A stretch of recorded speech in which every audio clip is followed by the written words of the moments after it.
Hello everyone, let's find out an equation for a progressive wave. Recall that a progressive wave is a wave which starts from a given point and the energy moves in all direction, but the energy doesn't come back to the initial position. Such kind of a wave where the energy moves in all direction is called as a progressive wave. Here we'll find out a mathematical equation for a progressive wave. To understand this, let's consider a progressive wave as shown in the diagram. Now here, let's start from a given point. Let's draw an x and then y axis. Let this be the origin. Let us assume that this contains a lot of particles. So visualize some particles present on this x-axis. The energy is moving along the x-axis. In this case, let us consider a transverse wave, which means the particles would oscillate along the y-axis. So keep in mind that the energy is moving along the x-axis, but the particles are vibrating along the y-axis. So it is a 1D motion only. That is because the energy is moving along the x-axis. Suppose at this point, if we take a snapshot, so imagine that the particles are vibrating continuously at all the points. If we take a snapshot means like a photo. At some point, if you assume that, this is what we get. This is called a snapshot. That is, when we take a photo of the wave, this is what we get. At this point of time, this is what we get. It will change further also. It will keep on changing further. Now imagine that we'll take few particles. A particle somewhere here. A particle somewhere here. We'll call this particle 1. This is particle 2. And this is particle 3. A particle 4. Particle 5. Or rather particle 5 somewhere here. A particle 6. A particle 7. A particle 8. Particle 9. We're taking few particles. Now the particle 1 is not at its mean position, rather it is gone to some point here. It's at this point. It is trying to come down. Particle 2 is at the extreme end. It's trying to come down. Particle 3 is somewhere here. It is trying to go up. Particle 4 is at the mean position. It's trying to go up. Particle 5 is somewhere here. It again try to go up. Particle 6 is at the other extreme end. It's trying to go up. So particles in this part of the wave are trying to go up, and particles here are trying to come down. This is what a wave looks like. After some time, when you look at the wave, it will have changed. Maybe after some time, this particle at 0 would have gone further. So we may get something of this kind.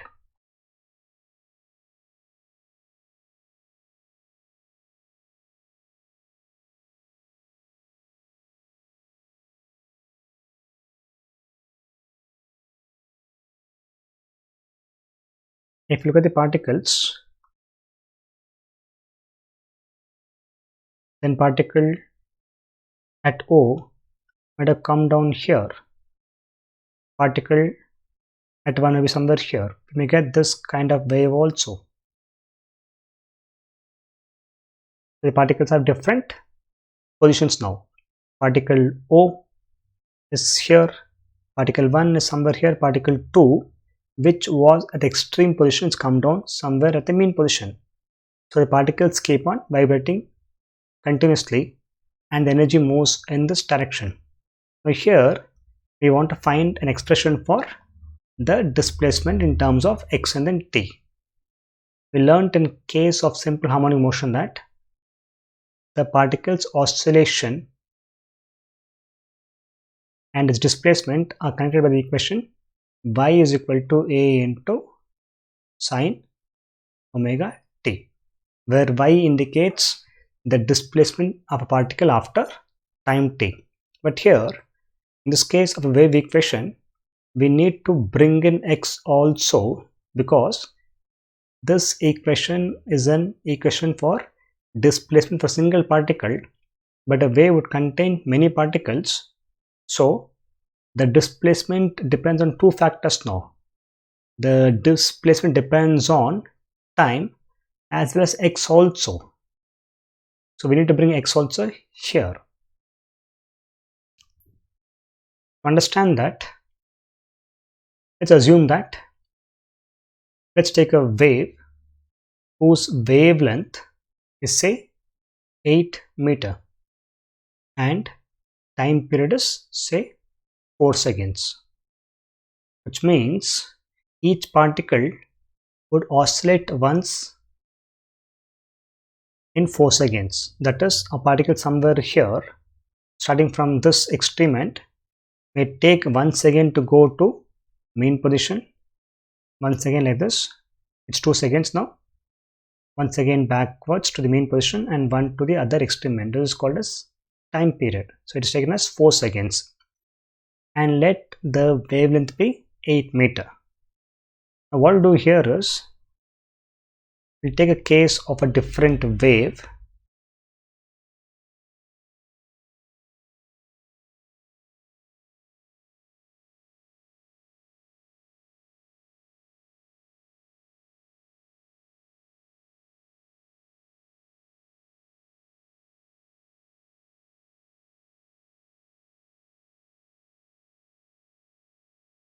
Now when you take the snapshot, this is what we see.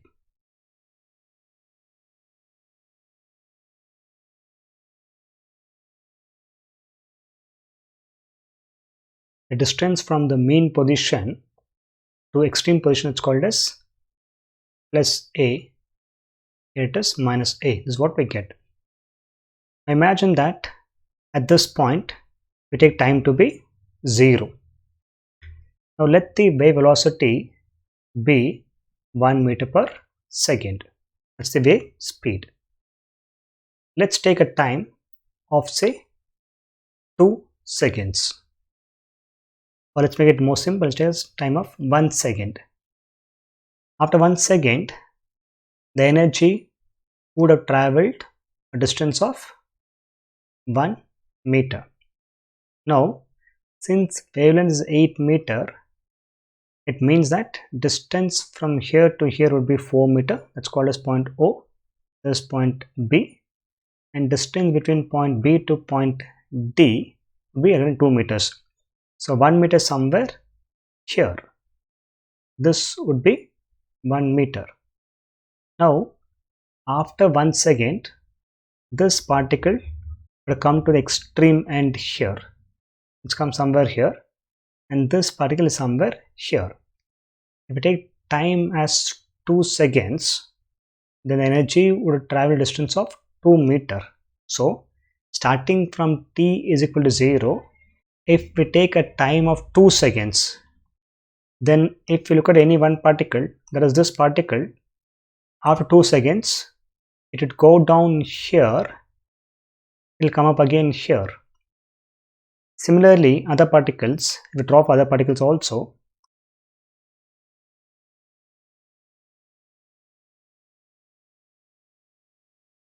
then what we get from here is,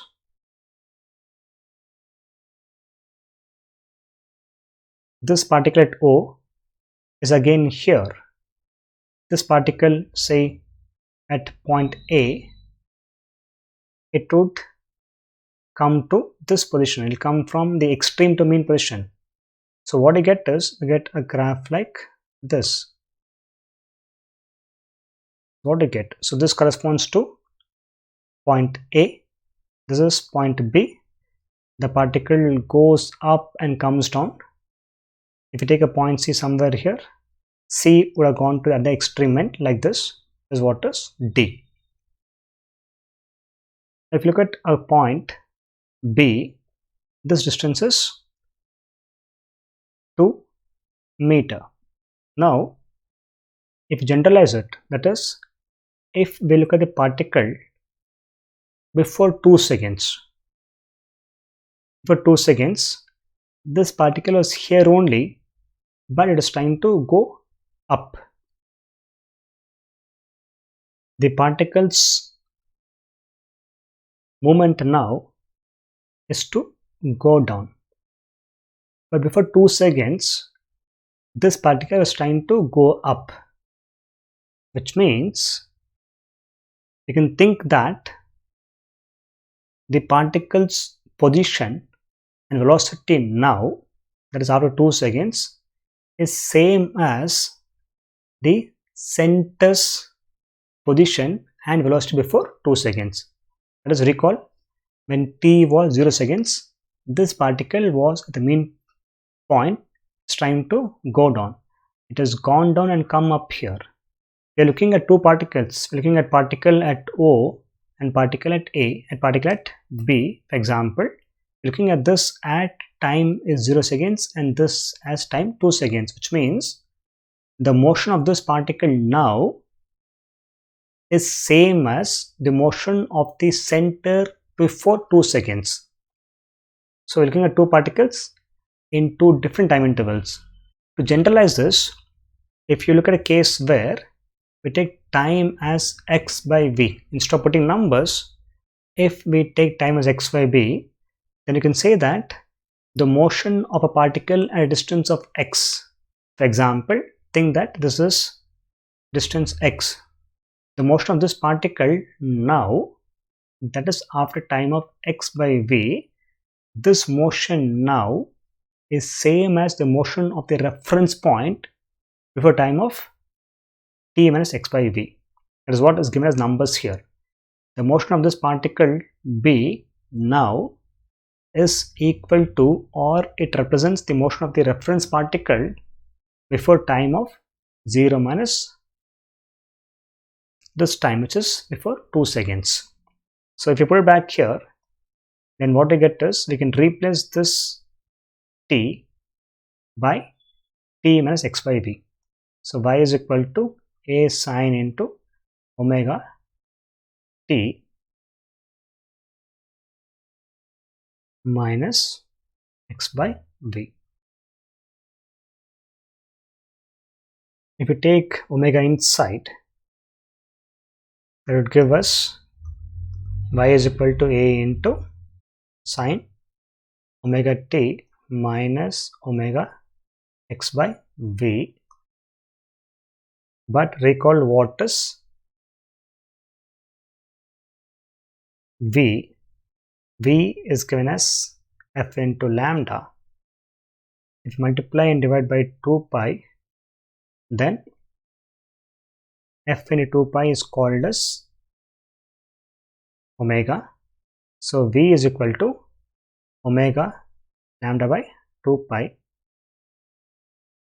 but k is given as 2 pi by lambda.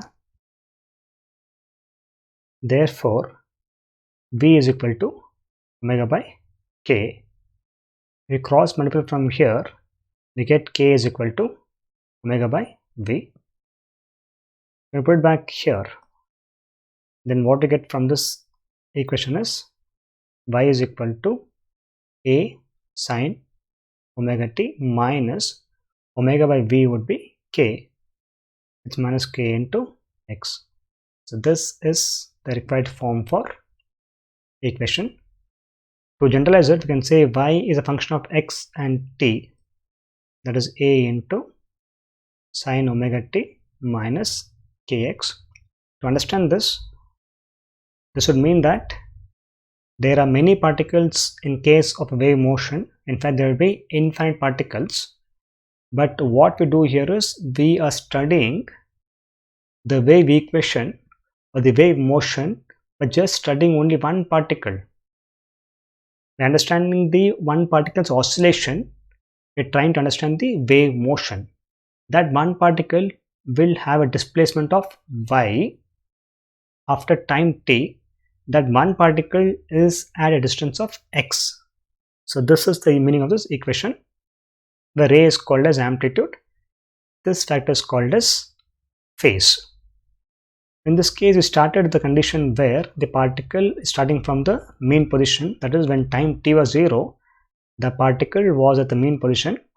You can generalize a case where when we are starting the motion, the particle could be anywhere, not at the mean position necessarily. In such case, we'll generalize it further, saying that y, which is a function of x and t, it's implied, not writing it because it would look lengthier, but then y is a function of x and t. So y is equal to a into sine of omega t minus kx plus phi.